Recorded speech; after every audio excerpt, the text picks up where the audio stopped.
Bueno, primero muchas gracias por acceder a la entrevista, Marcela, y buenas tardes. Em, Quiero hacerle unas preguntas y vamos a empezar. La primera pregunta, ¿por qué razón pensaste en estudiar esa carrera STEAM? Bueno, primero que nada, gracias por la pregunta, Vicky. La carrera que yo estudié fue ingeniería electrónica. Cuando yo terminé mis clases en el colegio, yo fui un año de intercambio a Francia y mi papá allá en Francia era ingeniero electrónico y gracias a él yo pude ver todas las posibilidades que tenía esta carrera, todos los diferentes ámbitos que eran súper interesantes y eso fue lo que me motivó a seguir.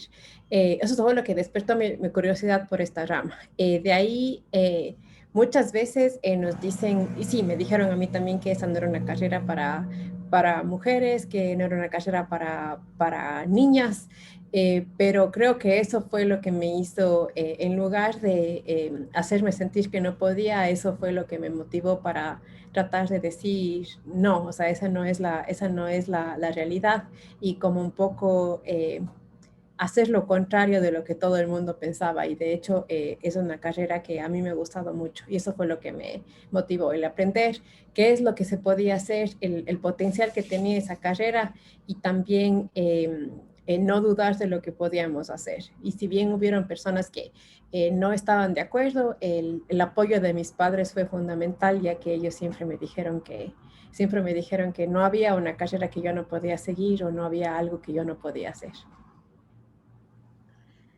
Qué interesante, muchas gracias por darnos tu opinión sobre esto. Y la otra pregunta que te quiero hacer es, ¿cuál es el proyecto o investigación más importante que has realizado? El, yo me especialicé en telecomunicaciones, hice una maestría y un doctorado en telecomunicaciones. Y dentro de las telecomunicaciones nosotros investigamos todo lo que es comunicaciones a distancia, o sea, a los recursos que necesitamos para hablar por celular, para utilizar el Internet y todo ese tipo de cosas.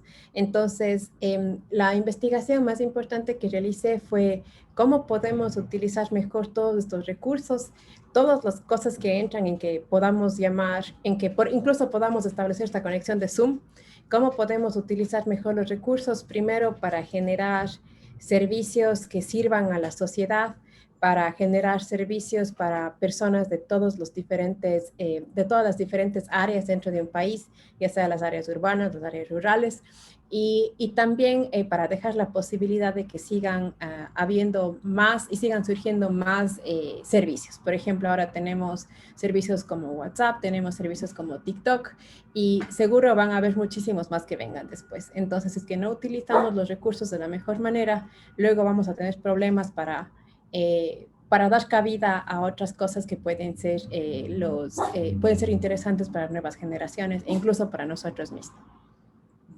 Muchas gracias por responderme las preguntas, Marcela. Muchas gracias. Gracias a ti. Primeramente, buenas tardes, muchas gracias por acompañarnos en esta entrevista. Si tuvieras un superpoder STEAM, ¿cuál sería? Esa es una excelente pregunta. Y realmente no la había pensado. Gracias por tan buena pregunta, Sofía. Tal vez el superpoder que quisiera tener es tener una memoria completamente ilimitada para no olvidarme de todo lo que aprendo y con eso poder saber cómo resolver un problema cuando salga. O sea, acordarme que tener todo como que disponible en la mente para poder tener la mejor respuesta o la mejor salida para todas las cosas para todas las cosas que encontramos. O sea, dentro de la investigación siempre estamos buscando problemas que resolver y creo que si es que tuviera una memoria súper ilimitada o infinitamente disponible, creo que esto me ayudaría a tener todo presente y para poder resolver las cosas más rápido. Pero Sí, me dejaste pensando, creo que voy a seguir pensando en cuál sería el otro superpoder tal vez que quisiera. sí, es una buena idea tener una memoria ilimitada. Y la segunda pregunta, ¿qué significa ser una chica estudiando electrónica? Eh, es, primero que nada, creo que fue una forma muy importante para mí de saber y de darme cuenta que realmente sí podemos, las mujeres, estar presentes en todos los ámbitos y ser exitosas en todos los ámbitos. Como les decía, tuve la suerte de crecer en una familia que nunca me dijo esto es solo para niños o esto es solo para niñas. Ellos nunca me dijeron esto es algo que no vas a poder hacer, sino más bien me apoyaban en todo lo que yo quería hacer. Me apoyaban con libros, con historias, con tus propias experiencias. Pero para mí el ser una mujer en electrónica, primero que me ayudó a demostrar que no por de dónde vengo, ni mis características físicas, ni nada por el estilo están en el camino de convertirme en quien yo quiero convertirme. Yo, hasta como ustedes saben, electrónica es una carrera en la que generalmente hay muchos más hombres que mujeres. Entonces, los hombres pensaban que las mujeres estábamos ahí simplemente para que ellos nos ayuden a hacer los deberes, para que ellos nos ayuden a hacer los trabajos. Y no era verdad. Nosotros al final terminamos siendo quienes les ayudábamos a ellos. Entonces, ser una mujer en electrónica para mí significó demostrarme a mí misma y también demostrar a otras personas que los límites son los que nosotros mismos nos ponemos. Que a pesar de que alguien te diga algo, de que alguien tenga una opinión, eso no quiere decir que tú no lo puedas hacer y que no debas perseguir las cosas. Entonces, eso me dio mucha confianza en mí misma, aunque muchas veces fue difícil, pero eso me dio confianza para saber que sí, lo logré y si es que cumplí con esta meta, puedo cumplir con otras más. Y eso ha sido lo más, creo que eso ha sido lo que ha significado para mí ser una mujer en electrónica. Y ojalá que sigan habiendo muchas más mujeres en electrónica y si es que alguien, por ejemplo, esté interesado, para mí ha sido siempre un gusto hablar de la experiencia y apoyar a quien quiera seguir ese camino para que nunca se sientan abandonados o nunca sientan que no tienen el apoyo que necesitan. Bueno, muchas gracias por contarnos tu experiencia. Muchas gracias a ti por las preguntas. Ya. Primeramente, buenas tardes y es un honor tenerte aquí con nosotros. Muchas gracias por aceptar la invitación. Y bueno, yo solamente te voy a hacer una pregunta. Ya. ¿Me podrías dar un ejemplo de una situación en la cual te encontraste ante un desafío y cómo la superaste? Claro, muchísimas gracias por tu pregunta, Martina. Eh, sí, creo que durante la carrera hubieron muchos desafíos diferentes. Uno de ellos fue cuando empecé mi carrera, yo me gradué del Colegio de las Catalinas. Y desafortunadamente muchas personas me decían, tú vienes de este colegio y entonces tú no vas a poder, tú te vas a retirar de la carrera y incluso muchos de los profesores no creían que iba a poder pasar las diferentes materias porque decían que era muy, que era que no iba a poder simplemente. Tuvimos un caso en que tenía un profesor, por ejemplo, que hacía muchísimos comentarios de que las mujeres teníamos que estar no en esa clase, sino teníamos que estar haciendo otras cosas en la casa. Y esa fue una de las situaciones que fue muy complicada para mí porque primero que nada no esperas que te digan esto en tu carrera universitaria y sobre todo cuando eres parte de la minoría te afecta muchísimo. Entonces, yo lo que hice fue no quedarme callada, sino alzar la voz y decir eso no es verdad y buscar los recursos que me ayudaron para resolver ese problema. porque por el hecho de ser una minoría dentro de la carrera no era justo que nos ataquen de esta forma, o no era justo por el hecho de ser mujeres que nos pongan en una situación, no sé, una situación en la que no estamos al mismo nivel que los hombres. Nunca se utilizaba ese tipo de ejemplos para los hombres, que les digan, ustedes chicos tienen que ir a estar jugando con carros y no estar aquí en esta clase. O ustedes chicos tienen que ir a estar, no sé, me invento alguna frase machista, ustedes chicos tienen que ir a estar lavando el carro. No, eso nunca existía. Entonces, eso para mí era muy frustrante. Entonces, yo decidí levantar la voz y no quedarme callada. No, no era justo que me digan, usted no tiene la respuesta porque usted no debería estar aquí, sino debería estar lavando la ropa. O tal vez para las mujeres saben cómo funciona una olla de presión, para darnos un ejemplo de presión en la clase de química. Entonces, esa fue mi forma de resolver ese conflicto, que sí, o sea, fue un conflicto muy grande en ese momento, y es por eso también que lo recuerdo hasta ahora, tal vez con fecha y hora de cuándo pasó, pero también lo que me alegra es que el hecho de que yo haya hablado hizo que estos comentarios no se repitan para otras personas. Sí, me parece muy correcto lo que hiciste y bueno, eso ha sido todo de mi parte y ya. Muchas gracias, Martina. Primero que nada, hola, yo soy Amelia Calle y estoy muy contenta de que estés aquí y de que nos apoyes en esto. Bueno, yo solo te voy a hacer también una pregunta. ¿Crees que los robots pudiesen reemplazar a los humanos? Muchas gracias, Amelia, por tu pregunta. Y esto es algo que de hecho he conversado mucho con otras personas que están en la misma área. Y, por ejemplo, ahora tenemos, hay como un boom, o como una tendencia muy grande a utilizar inteligencia artificial. O sea, queremos que, por ejemplo, los dispositivos que utilizamos sean más inteligentes, que puedan resolver más nuestras preguntas. Y, por ejemplo, un ejemplo de eso es que si es que ustedes están viendo algo en Internet, si ven algo en alguna página, muchas veces les sale una propaganda de lo que estuvieron viendo en otro lugar en otra página que abren. Entonces, es como que todos los dispositivos queremos que aprendan nuestro comportamiento, y según eso nos den tomando muchas decisiones, o nos muestren cosas que queremos ver. El problema con eso es que siempre va a haber por más de que las máquinas puedan aprender, las máquinas siempre van a aprender de algo que ya han visto.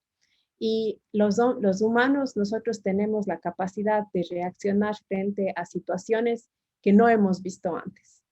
Entonces, por ejemplo, hay los carros que se conducen solos, y han hecho muchísimas pruebas. Entonces, por ejemplo, en ese ejemplo en particular, yo puedo probar a mi auto que se conduce solo en lluvia, en sol, de noche, de día, un lunes, un sábado, un domingo. Pero el problema es que ese robot, que puede ser como este carro que se maneja solo, tiene que interactuar también con personas que están conduciendo al mismo tiempo.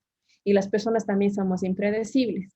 O sea, por ejemplo, yo puede que me descuide un segundo y me salga de la línea en el auto, y puede que el otro carro que está manejándose solo sea una situación que él nunca vio, que este auto nunca vio. Entonces, las máquinas como tales, si es que nunca han visto eso, no tienen la capacidad de responder y de razonar para saber cuál va a ser la mejor salida. Entonces, si es que viviéramos en un mundo solamente de robots, o solamente de máquinas, entonces las máquinas van a hablar el mismo lenguaje, van a haber visto las mismas cosas, van a haber tenido las mismas experiencias. Entonces, para mí eso sería más factible. Pero el hecho de que hayan humanos coexistiendo con robots, eso para mí es más complicado, ya que, como les decía, los humanos tenemos ese factor de ser impredecibles, y al mismo tiempo la capacidad de razonar cuando vemos algo que no hayamos visto antes. Entonces, si todo fuera completamente predecible, sí, las máquinas pueden reaccionar mucho más rápido que un humano. Eh, pero, pero creo que estamos lejos todavía de eso. Si bien van a haber muchas cosas que los robots van a poder reemplazar y hacer mucho más rápido y mucho más, de una forma mucho más eficiente que los humanos, yo creo que el hecho de esa coexistencia va a ser un problema difícil de resolver. Sí, tienes razón. Y gracias por responder mi pregunta. Gracias a ti por la pregunta, Amelia. Pero primero que nada, buenas tardes. Un placer y un gusto tenerla aquí con nosotros. Y yo solo le voy a hacer una pregunta que, bueno, ¿usted piensa que la electrónica cómo puede contribuir la electrónica a la humanidad? Muchas gracias por tu pregunta, Rafaela. Hay muchísimas formas en las que la electrónica puede ayudar a la humanidad y que de hecho ya lo hace. Muchas cosas nosotros utilizamos día a día y hace que nuestras vidas sean mucho más sencillas. Que sea, por ejemplo, el hecho de que podamos ahora estar a través de Zoom, a pesar de que estamos en países diferentes e incluso en medio de una pandemia. Eso es algo que es posible gracias a la electrónica. Una de las cosas, pero que creo que tiene un beneficio mucho más grande es la incursión de la electrónica en la medicina. Si bien nosotros tenemos médicos que son muy bien preparados, son excelentes doctores que pueden tratar muchísimas enfermedades y hay un proceso de educación que ellos siguen, creo que los dispositivos electrónicos han ayudado a hacer que los diferentes procesos avancen aún más y que, por ejemplo, que se pueda unir el conocimiento de los médicos con la posibilidad de atender a las personas de una u otra forma. Entonces, el hecho de que nosotros podamos utilizar los conocimientos de electrónica y para un servicio tan importante como es la salud, yo creo que es una gran ventaja que tenemos para la humanidad. Y eso también ha hecho que la medicina avance de formas muy importantes. Por ejemplo, en el mismo caso del desarrollo de la vacuna ahora contra el COVID, nosotros vemos que ahora se desarrolló la vacuna en un tiempo récord. Y muchos de los procesos que se utilizan para crear la vacuna, de hecho, tienen como base el conocimiento y la dedicación y la investigación de los médicos, pero esto se complementa con la disponibilidad de diferentes dispositivos, de diferentes medios electrónicos que ayudan a que una idea se convierta en realidad. Entonces, eso creo que es la contribución de la electrónica para la humanidad. Hola Marcela, yo soy Daniel y gracias por acceder a esta entrevista y voy a comenzar con las preguntas. En tus estudios, ¿alguna vez algo te ha resultado complicado o difícil respecto a tu carrera? Muchas gracias, Daniel, por tu pregunta. Sí, creo que nada fue fácil. Creo que desde el primer día las cosas se volvieron un poco complicadas. La misma transición del colegio a la universidad ya es complicada de cierta forma y creo que nada fue fácil. Y creo que eso no es un impedimento, sino que eso más bien es algo que nos ayuda a descubrir qué es lo que podemos hacer. Entonces, creo que a cada paso vas descubriendo cosas que son difíciles y el hecho de que algo se vuelva fácil o luego con el tiempo lo puedas resolver en cuestión de minutos no significa que eso fue fácil, sino que tuviste la dedicación para poder resolver ese problema y simplemente ganaste experiencia. Pero sí, creo que a cada paso se encontró algo que sea difícil y también van cambiando. Por ejemplo, al principio, mi materia más difícil en primer año de universidad fue geometría plana, porque primero que nunca había estudiado eso antes y fue como que el proceso de descubrir y entender absolutamente todo. Luego vas viendo a medida que avanzas que hay otras clases más complicadas, por ejemplo, la misma electrónica, teníamos clases de teoría electromagnética y cosas así. Entonces, a cada paso había algo que era complicado. Entonces, y aparte de eso también no es solo los estudios, sino también uno tiene una carrera y tiene una vida alrededor. Entonces, encuentras la mezcla de los retos dentro de tu carrera, dentro de tu vida personal. Entonces, sí, creo que a cada paso encontramos algo que es complicado, que se nos hace difícil y simplemente a través del tiempo, de nuestra dedicación, vamos ganando experiencia y eso nos ayuda a seguir. Gracias. La segunda pregunta es, como lo rápido que está avanzando la electrónica y todo eso, en 10 o más años, ¿crees que habrán, desde tu punto de vista, crees que habrán carros voladores, robots más experimentados y así? Ciertamente van a haber cambios, ciertamente si que comparamos las cosas que teníamos de hace 10 años, vemos que ahora tenemos cosas mucho más sofisticadas, pero también al mismo tiempo vemos que no ha cambiado tanto como esperábamos. Yo creo que tal vez si es que incluso en el año 2000 decíamos, al menos yo creo que dije, en el 2020 yo creo que ya vamos a tener trenes súper rápidos en todo lugar y tal vez vamos a tener ya los autos que se manejan solos, pero creo que si bien las cosas van avanzando, hay cosas también que limitan, porque primero, por ejemplo, puede ser el costo de las cosas y que, por ejemplo, tenemos que ver que algo puede ser desarrollado siempre y cuando alguien lo vaya a comprar. Entonces, por ejemplo, supongamos que dentro de 10 años ya podemos desarrollar un auto que vuela, pero ¿qué tal si es que el auto es tan costoso que nadie lo pueda comprar? Entonces, eso va a hacer que eso no se vea en el día a día o que no podamos acceder a eso.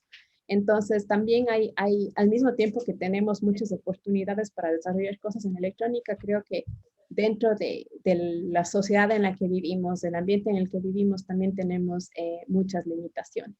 Entonces, creo que sí vamos a tener muchos más recursos para tener, por ejemplo, robots más especializados, para tener incluso robots más inteligentes, por así decirlo, o sea, robots que puedan tomar diferentes tipos de decisiones, pero creo que mucho va a depender de cómo estemos en 10 años. Por ejemplo, ahora en este caso la pandemia fue completamente impredecible y las prioridades de la electrónica tuvieron que cambiar. Entonces, en lugar de desarrollar un teléfono que nos permita comunicarnos con alguien a través de hologramas, esos esfuerzos tienen que dedicarse a lo que necesita el mundo ahorita. Lo que sí quisiera fuera que la electrónica se dedique a hacer cosas que nos ayuden a conservar el planeta.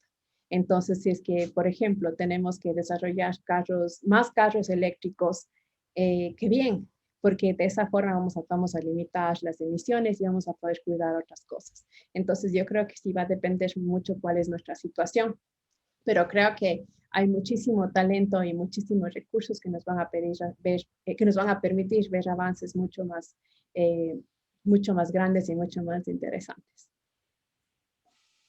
Gracias por responder mis preguntas. Gracias a ti, Daniel. Eres muy interesante.